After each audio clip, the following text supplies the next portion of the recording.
Hello. Let's begin with a story. George looked longingly outside his window. He wondered if or when he would ever get to walk freely again. He knew he deserved his punishment. After all, he was a thief. He had cheated people, stolen from them, and lied to his friends. He had even taken money from his own father. He might have felt ashamed of his actions if he'd had a conscience. But a conscience was the very thing he lacked. As soon as they released him from jail, he would find a way to steal again. Now, after listening to this story, it would be easy to judge this young man as a hopeless criminal. Sharing the Bible with him would be a waste of time. He was set in his sins and nothing could change him. But is that the correct way to think? In Mark 10, we find another young man, the rich young ruler. This man appears to be a much more likely candidate for the kingdom of heaven. He dresses well, he's well respected, he keeps the commandments. Most churches would be thrilled to have him sit in their pews. And yet, he turns away from the Jesus, and the Bible never mentions him again. It's easy for adults to prejudge the children and young people who attend their church. The ones who are polite and well-behaved are treated with favor and approval. Those whose behavior is a bit more unruly are spoken to with impatience or ignorance, or ignored completely. The prophet Samuel nearly made the same mistake when he tried to anoint Eliab, the older brother of David. Eliab was tall and handsome, polite and well-spoken. He looked like a king. Samuel was sure this was the son God would choose to be king. But before Samuel could pull his oil flask out of his satchel, God spoke. Look not at his countenance or on the height of his stature, because I have refused him. For the Lord seeth not as man seeth. For man looketh on the outward appearance, but the Lord looketh on the heart. And this is found in 1 Samuel 16, verse 7. The truth is, children are imperfect. They need instruction. They need love. They need patience. This is not just the responsibility of the parents. It's the responsibility of all who associate with children. Ecclesiastes 4:9-12 says, 2 are better than 1, because they have a good reward for their labor. For if they fall, the one will lift up his fellow. But woe to him that is alone when he falleth, for he hath not another to help him up. Again, if 2 lie together, then they have heat. But how can one be warm alone? And if one prevail against him, 2 shall withstand him, and a threefold cord is not quickly broken. God in his wisdom and love has supplied our children with 3 strands or 3 supports to help them grow up in the way he wants them to go. As Ecclesiastes says, 2 are better than 1, but a threefold cord will not break easily. Then we must ask ourselves, what are these 3 cords? The first strand must be the family, for this is the social network into which a child is born. The moral support for each family is the church, because a family that will stay together must also pray together. So then, what is the third support?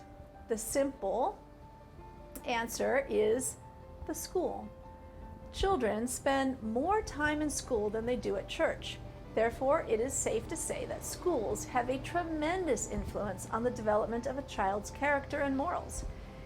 It is for this reason that God directed Sister Ellen White to declare in 1872 that parents should realize that it is no longer safe to send them, or their children, to the public school, and should endeavor to send them to schools where they will obtain an education based on a scriptural foundation.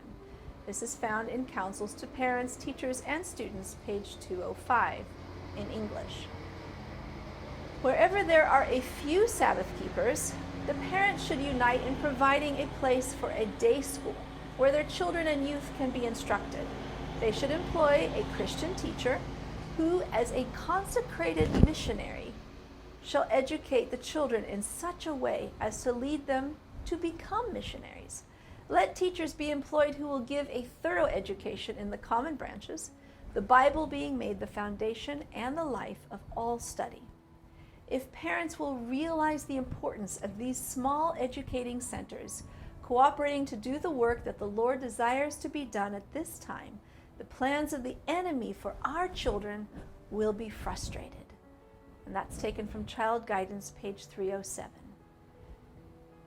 There is no work more important than the education of our youth. I am glad that we have institutions where they can be separated from the corrupting influences so prevalent in the schools of the present day.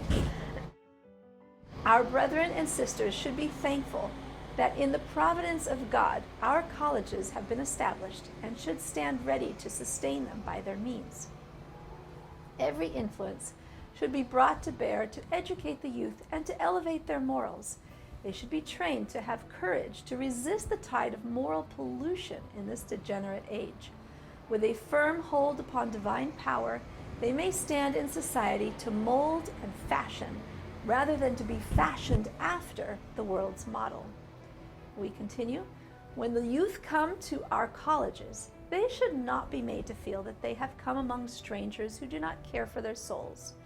We must guard them, fighting back Satan, that he should not take them out of our arms. There should be fathers and mothers in Israel who will watch for their souls as they that must give an account. Brethren and sisters, do not hold yourselves aloof from the youth, as if you had no particular concern or responsibility for them. You who have long professed to be Christians have a work to do, patiently and kindly, to lead them in the right way. You should show them that you love them because they are younger members of the Lord's family, the purchase of his blood. And this excerpt is taken from Counsels to Parents, Teachers, and Students, page 46. I'd like to share another story with you. Several years ago, while some tourists were visiting Kruger National Park in South Africa, they saw a large herd of water buffalo drinking at a watering hole. As the herd lowered their heads, they were unaware of a small group of lions hiding in the grass nearby. Suddenly, the lions charged, scattering the buffalo in all directions. In the confusion, the lions captured a baby buffalo and dragged it away. From a herd of several hundred buffalo, the absence of one small baby doesn't appear to be a serious loss. But the buffalo didn't think that way. The leading males lined up shoulder to shoulder at the front of the herd. The young males and females without calves came behind, while the mothers and babies kept to the rear. Together they marched towards the lions and fought with them until their little one had been rescued and safely returned to the herd. Can we not learn a lesson from these buffalo? Are not our children also being stalked by a roaring lion seeking whom he may devour? The future of society will be determined by the youth of today. Satan is making earnest, persevering efforts to corrupt the mind and debase the character of every youth. And shall we who have more experience stand as mere spectators and see him accomplish this purpose without hindrance? Let us stand at our post as Minutemen to work for these youth, and through the help of God to hold them back from the pit of destruction. In the parable, while men slept, the enemy sowed tares. And while you, my brethren and sisters, are unconscious of his work, Satan is gathering an army of youth under his banner, and he exults, for through them he carries on his warfare against God. And again, this quote was taken from Counsels to Parents and Teachers and Students, page 46. Brothers and sisters, let us rise up and fight for the children that are ours. The little ones who attend our church deserve our attention. The children within our ranks deserve our support. And the young people who walk beside us deserve our greatest interest. For these are the ones who will carry the message after we are gone. They are God's special treasures, and it is our highest duty to invest our time and resources into training them to become faithful members of God's heavenly family. Our children and youth demand our care.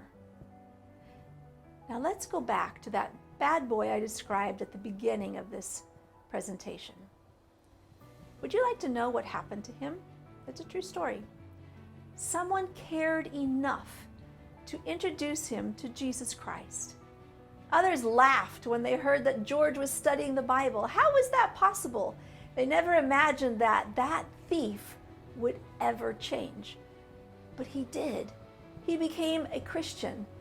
Not just a nominal Christian, but a strong Christian.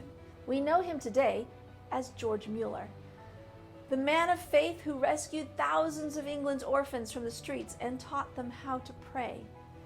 But think for a moment. What if no one had cared enough to share God's love with him? How many other Georges are in our midst today, just waiting for someone to care enough to invest in them?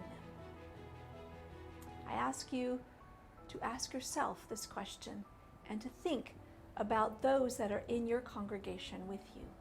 How can you reach them? How can you love them?